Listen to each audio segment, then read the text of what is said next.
Cultivation and storage, sowing, raising of seeds, seedling and transplanting of seeds. Today we are discussing about these things. Sowing and raising of seeds, इसके अंदर क्या है कि complete जैसे जो seed होता है उसको सोइल के अंदर रेज करवाने के लिए जो जो प्रोसेसिंग यूज की जाती है उसको हम बोलते हैं सोविंग या रेजिंग ऑफ सीड। इसके अंदर जो एग्रीकल्चर प्रोसेस है मोस्ट प्रोबेबली सभी चीज़ें इंक्लूड रहेंगी, जैसे कि डेप्थ कितनी चाहिए सीड के प्रॉपर सोविंग के लिए, उनके बीच में डिस्टेंस कितना चाहिए, मेंटेनेंस उनकी कंप्लीट होनी चाहिए, और जो सोइल की प्रोसीजर है वो कंप्लीट उनके अकॉर्डिंग होनी चाहिए, जैसे हेल्थ को मेंटेन करके रखें और जो भी डिजीज वगैरह हो उनसे हम फ्री करके रखें। तो ये सारे के सारे स्टेप्स उसके अंदर इंक्लूड होते हैं। इनके अंदर हम स्टेप टू स्टेप ये देखेंगे, जैसे सोविंग ऑफ सीड्स में ये चीज़ें इंक्लूड हैं स्टेप वाइज। जैसे सबसे पहले हमें सोइल के अंदर से जो भी वीड वगैरह है या लार्ज स्टोन वगैरह है उनको रिमूव कर देंगे और सोइल को एक कॉम्पैक्टनेस या फिर जो एक तरीके से हम ये कह सकते हैं सीड के लिए बहुत अच्छी सोइल है उस तरीके से उसको प्रिपेयर करेंगे, फर्टिलिटी इंक्रीज करवाएंगे सोइल की। फिर उसके अंदर सीडलिंग का चूज करेंगे हम, फिर उसके अंदर से ड्रिल की फॉर्मेशन करते हैं। वो ड्रिल की फॉर्मेशन के बाद वहाँ पर वाटर डालते हैं, वाटर डालने के बाद उसके अंदर सीड ग्रो करवाते हैं, सीड ग्रो करवाने के बाद या वहाँ पर सीड को रखने के बाद में उसको सोइल से फिर से कवर कर देते हैं जो ड्रिल की फॉर्मेशन की थी हमने उसको, और उसके बाद उसका रिकॉर्ड तैयार किया जाता है। और साइड बाय साइड जो भी उसके अंदर नीड होती है वाटर की है या फिर जो पेस्ट मैनेजमेंट की है उनका हम ध्यान रखते हैं इसके अंदर। अब सबसे पहले हम देखते हैं कि जो मेनली प्रोसीजर क्या होता है एग्जैक्ट वे से, वो इसके अंदर हम देखेंगे प्रोसीजर ऑफ सोविंग। इसके अंदर सबसे पहले तो हमें सिलेक्शन ऑफ सीड देखना पड़ेगा कि ऑब्वियसली जो हम सीड यूज कर रहे हैं वो हाई क्वालिटी सीड हो या फिर वेराइटी और डिजीज रेजिस्टेंस हो। तो इसके बेसिस पर हम क्या कर सकते हैं, एक हाई ईल्ड की फॉर्मेशन करवा सकते हैं उस सीड के थ्रू। प्रिपरेशन ऑफ लैंड, इसके अंदर हमें कंप्लीटली सोइल को तैयार करने पड़ेगा, प्लोफिंग करेंगे, टिलोविंग करेंगे, हैरोविंग करेंगे, और वहाँ पर एक सूटेबल सोइल की जो स्ट्रक्चर और टेक्सचर होता है उसी के बेसिस पर सीड के अकॉर्डिंग जो बेस्ट रहती है उसको प्रिपेयर करेंगे। फिर यहाँ पर आता है सोविंग, यानी कि सीड को वहाँ पर उस सोइल के अंदर ग्रो करवाने के लिए डालना। तो जो सीड बेड वहाँ पर हमने तैयार की है, हम यहाँ पर कोई भी मेथड यूज कर सकते हैं, ब्रॉडकास्टिंग मेथड यूज कर सकते हैं, ड्रिलिंग वाला कर सकते हैं, या फिर डायरेक्ट ट्रांसप्लांटिंग सीडलिंग का कर सकते हैं। किसी के भी बेसिस पर वहाँ पर उनका प्रोसीजर के लिए हम सोविंग करवाते हैं। फिर इसके बाद जो सीड डेप्थ और स्पेसिंग होती है उनको मेंटेन करके रखते हैं, क्योंकि इनके अंदर जो साइज होता है सीड का वो डिपेंड करता है कि उसको कितने डेप्थ की रिक्वायरमेंट है मेनली, या फिर कैसी सोइल की कंडीशन की जरूरत है, कितने उनके बीच में डिस्टेंस प्रॉपर मेंटेन होना चाहिए, या न्यूट्रिशन वगैरह वाटर सनलाइट इन हर एक का वहाँ पर हम प्रॉपर ध्यान रखेंगे। फिर कई बार क्या होता है कि सीड ट्रीटमेंट ये यहाँ पर ऑप्शनल रहता है कि इसके अंदर मोस्ट प्रॉपर्टी कुछ सीड क्या होते हैं कि उनको पहले ही ट्रीटमेंट की ज़रूरत रहती है, क्योंकि उनके अंदर जर्मिनेशन अच्छे से शो नहीं होने पाता है। तो उसको पहले ही हम उसकी जो वर्टिलिटी होती है या विगर होता है उसको मेंटेनेंस रखने के लिए उसको पहले ही ट्रीटमेंट देते हैं। ये ऑप्शनल रहता है, हर एक सीड के अंदर हम सबसे पहले ट्रीटमेंट उसको नहीं देते हैं, जिसको रिक्वायरमेंट होती है उसी के अंदर ट्रीटमेंट दिया जाता है। फिर है वाटरिंग, ओब्वियसली यहाँ पर जैसे ही हमने सीड को वहाँ पर डाल दिया है मिट्टी के अंदर, उसके बाद उसको प्रॉपर यहाँ पर वाटर देना पड़ेगा। लेकिन इसके अंदर हम वाटर लॉक कंडीशन हमेशा नहीं रखते होते हैं, इसके अंदर एक मॉइस्चर लॉक वाले कंडीशन के अकॉर्डिंग ही हम वाटरिंग करवाते हैं इसके अंदर। क्रॉप केयर, क्रॉप केयर के अंदर यहाँ पर हमें मॉनिटर करना पड़ेगा जो फील्ड एरिया है उसको, कि उसके अंदर कोई भी पेस्ट वहाँ पर आ गया है या फिर डिजीज़ हमें शो हो रही है या कोई भी वीड वहाँ पर ग्रो कर गई है, तो उनको कंट्रोल करने के लिए हम टाइम टू टाइम उनका मैनेजमेंट या फिर उनको चेक करते रहते हैं। और उनके लिए कोई भी रिक्वायरमेंट है जैसे पेस्टिसाइड हो गए, हर्बिसाइड हो गए, या फिर कल्चरल प्रैक्टिसेज हो गई जैसे क्रॉप रोटेशन हो गया, इंटरक्रॉपिंग हो गया, उनका हम यूज करेंगे इसके अंदर। फर्टिलाइजेशन, इसके अंदर जो सोइल की फर्टिलिटी होती है या फिर क्रॉप का जो न्यूट्रिएंट रिक्वायरमेंट होती है उनको कंप्लीट करने के लिए यहाँ पर हम फर्टिलाइजर का यूज करते हैं। ये क्या करते हैं, जो सीड हमने ग्रो करवाने के लिए डाला था उसकी ग्रोथ के लिए, डेवलपमेंट के लिए बेस्ट रहते हैं, या फिर हम ये कह सकते हैं जो भी डेफिशिएंसी थी उनके अंदर उसको ये कंप्लीट करवाते हैं। थिनिंग इफ नेसेसरी, कई बार क्या होता है हम जो सीड ग्रो करवाते हैं तो उसके अंदर हम ज़्यादा स्पेस न मेंटेन करने की बजाय हम कम स्पेस के अंदर ही मैक्सिमम सीड थ्रो या ब्रॉडकास्टिंग मेथड हो गया जैसे फेंक करके वैसे ही सीड को ग्रो करवाते हैं हम इसके अंदर। तो उसके अंदर कई बार क्या होता है डेंसली प्रेजेंट होते देते हैं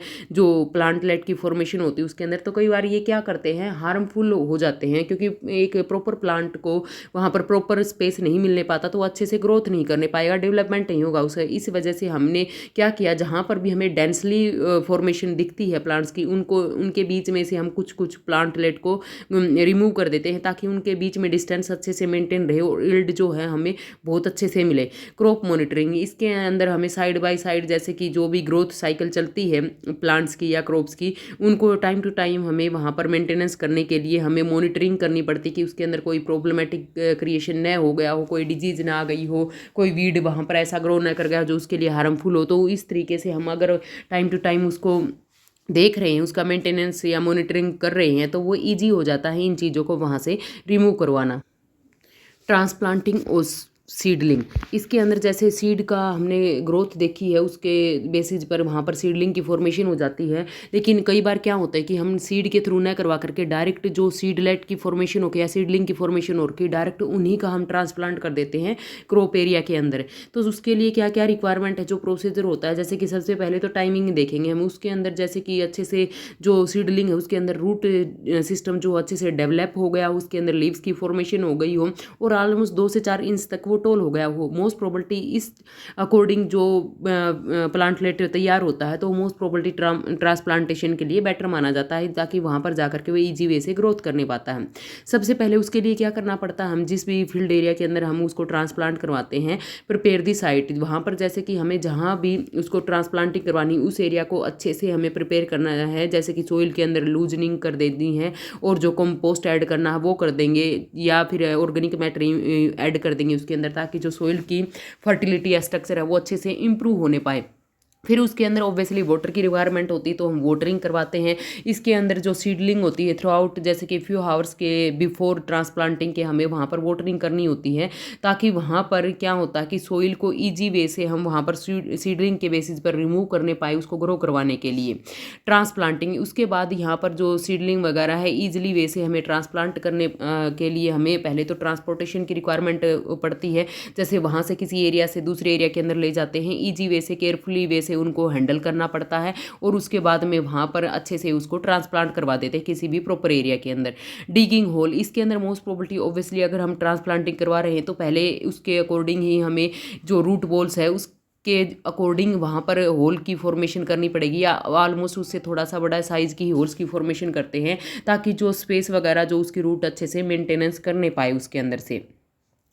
फिर है प्लांटिंग, इसके अंदर यहाँ पर अच्छे से होल की अच्छे से डेप्थ के बेसिस पर हमने वहाँ तैयार कर लिया, तो उसके अंदर हमने वहाँ पर अब प्लांट को रख दिया है और उसके बाद फिर से उसको दोबारा से कवर कर दिया है, ताकि वहाँ से जो रूट्स वगैरह हैं अच्छे से वहाँ पर एयर का ट्रांसपोर्टेशन अच्छे से उसके अंदर होने पाए, क्योंकि सोइल हमने पहले से ही अच्छे से प्रिपेयर कर ली थी वहाँ पर। वाटरिंग अगेन, अब यहाँ पर हमने जैसे प्लांट को उसके अंदर सोइल के अंदर रख दिया है, उसको अच्छे से कवर कर दिया उसके रूट सिस्टम को, फिर उसके बाद में फिर से और वाटर की रिक्वायरमेंट पड़ती है, ताकि वो जो रूट सिस्टम होता है अच्छे से मॉइस्चर गेन करने पाए और अच्छे से मॉइस्चर गेन करने के बाद अच्छे से वहाँ पर एस्टेब्लिश होने पाए। मुल्चिंग, कई बार क्या होता है कुछ ऑर्गेनिक मैटर हो गए या फिर कोई भी एक लेयर की फॉर्मेशन होती है जिसके बेसिस पे हम उस सिस्टम को कवर कर देते हैं, जैसे कि यहाँ पर मोस्ट प्रोबेबिलिटी सिस्टम क्या कि जो भी प्लांटलेट हमने वहाँ पर ग्रो करवाए उनको कवरिंग करना। तो यहाँ पर ये क्या करते हैं, जो भी वीड वगैरह है या फिर सोइल का टेम्परेचर है उसको अच्छे से मेंटेन करने पाते हैं अगर हम उसको कवरेज कर देते हैं। तो प्रोटेक्शन, यहाँ पर जो ट्रांसप्लांटिंग जो होती है मोस्ट प्रोबेबिलिटी उनको जैसे कि ऑब्वियसली एक जगह से दूसरी जगह पर ले जाकर के ग्रो करवाते हैं, तो कई बार क्या होता है इन्वायरमेंट उनके अकॉर्डिंग नहीं होता है।